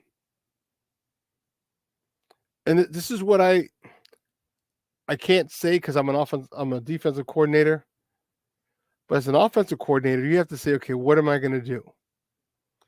All right, if the defense comes out and does this, because here's what I'm going to run. But if they come out and they stop my run game, what do I do? Because if they come out and stop my pass game, no problem. And I continue to run, I'll keep running. But if they stop my run game, what am I going to do? How am I going to get them off? How am I going to be able to get the yards on the ground? Is it by quick screens, by outside zones, by tosses, getting people out, stretching the defense horizontally? And Baltimore just didn't stay with it. They didn't stay with it. They stopped the run. They weren't inconsistent. You're the top rushing team, number one in the NFL in rushing, and you stop running?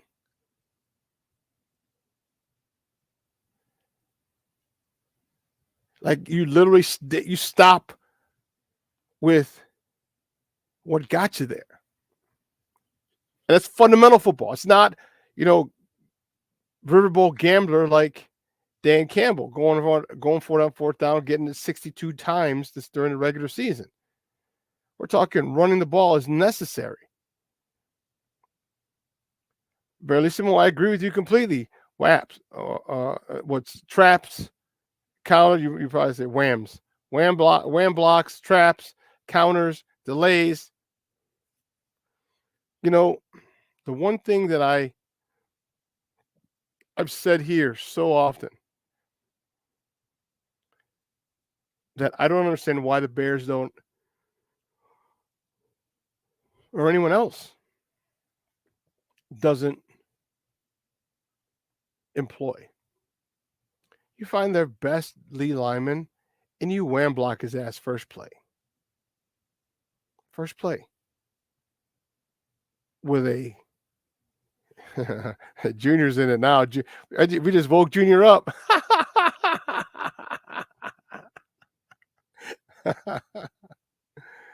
You find their best defensive lineman and you wham block them.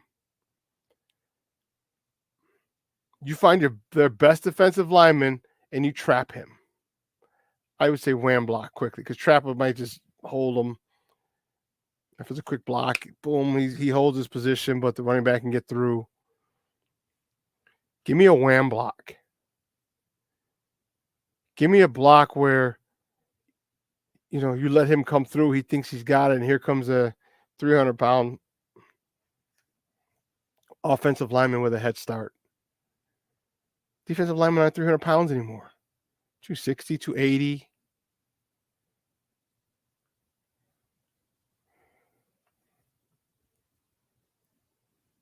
Yeah, AC, it is. Remember, do you guys not remember me saying wham block Aiden Hutchinson first play? Remember I said that? I've been saying it all year. This is how you set the tone. Because what happens is they're going to look. They're going to look. Especially if you got that guy in motion, get him in yo-yo motion, go whoo, here and back. Oh, hell yeah, you can wham block a nose guard, a nose tackle. Hell yeah, you could. Hell yeah, you could. Hell yeah, you could. And you slow his get off down quick. And have that guy come from either way, doesn't matter, left or right. Give him a quick hit. Block down. He comes, if you're center, block left. He comes to the right. Have the ball run to the left side. He's going to come around, look in here, and all of a sudden, here comes, wham, here comes the train. Right up the middle. You deplete them. Pancake them. These are things you do. These are things you can do. So we're going to see, man. I'm excited. I'm really, really excited about what we're going to do in the draft. I'm excited for the Super Bowl. Let's not get it twisted. All right. I still feel they're going to keep Justin. I hope they keep Justin and build from there. I hope they trade that number one pick. I mean, we're not going to find out. I mean, we may not find out until March.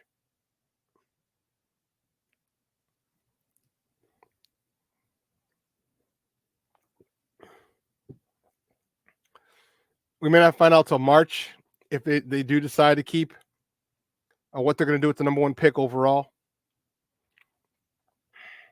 Crazy Ace checking in a little late. What's up, Papa? Good morning.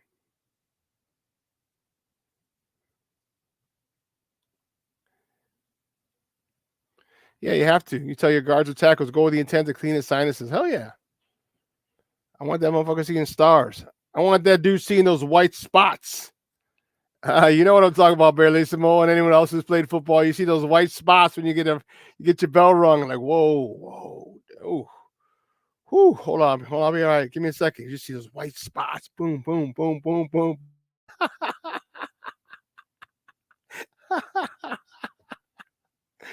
Oh, man. I love it. I do. I love it, Crazy Ace. I love the Washington hire. I did. Yeah, catch it later.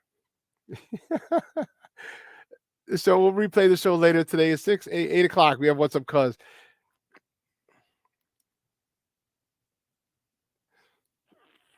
Good stuff, Papa. Good stuff. Hey, I understand.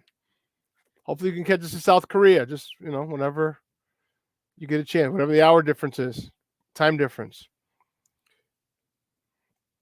Man, 2 hours is come and gone. I want to thank my guest Frank Schwab for coming on talking Bears football with me. Great stuff.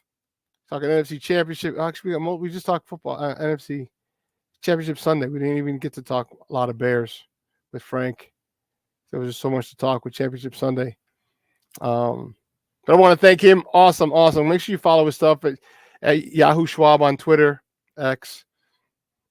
Or go to yahoo.com. All his work is there. Make sure you stay tuned at 12:15 today. Second City Sports with Lakina McGee and Sidney Brown. Going to continue the party. At 6 o'clock tonight, What's Up, Cuz? Jason Palmer and the coach himself, Lance C. Irvin, are going to entertain you for 2 hours. And then Shawn and Maya will be on after. They'll be on at 8 o'clock. So we'll take you the most of the day filled with good Chicago sports talk. Well, man, I want to thank you guys. Awesome. I appreciate the love and support. As I told you, I'm still getting over. You hear the final state. I'm in the final stages of my little bug that I'm getting over here.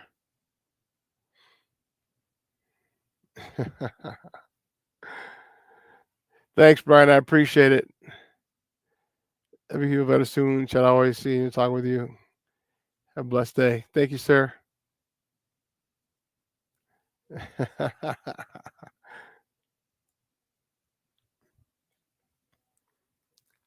Yep. Yeah. Junior knows that so well. But again, so 12:15. 12:15 is Second City Sports at 6 o'clock tonight. What's Up, Cuz? And then 8 o'clock again, replay of this show. So I have to bounce. I have to go pick up the warden from CrossFit class. She does not like me being late.